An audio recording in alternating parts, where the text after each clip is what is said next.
راځې خو ته سم ډک له انتظاره راځې راځې خو ته سم ډک له انتظاره راځې اختره هر ځل ته په ما باندې بې یاره راځې مونږ مسافر یو مونږ خندا خوشحالي څه پیژنو مونږ مسافر یو مونږ خندا خوشحالي څه پیژنو دلته کې څوک دی ګوری دلته چا دپاره راځې د ګرانو خوږ ملګري ګل زمان بېقرار صاحب په دغه شعرونو باندې مې سلامونه نیکې هیلې او احترامات قبول کړئ ملګرو ستاسو ورور یم ساجد نادان افریدي امید لرم چې روغ به جوړ به خوشحاله به او د ژوند نه به خوندونه اخلئ ملګرو خپل یو غزل در سره شریک کوم الله دې وکړي چې ستاسو خوښ شي هغه غزل څه په دې ډول دی چې د چا د خولې خبرې او څومره خوږې خبرې کوي په ناز و ودا وړې وړې خبرې او راله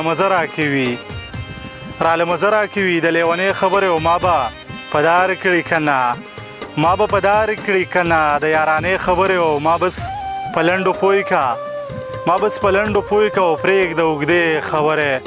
او پردې مزدور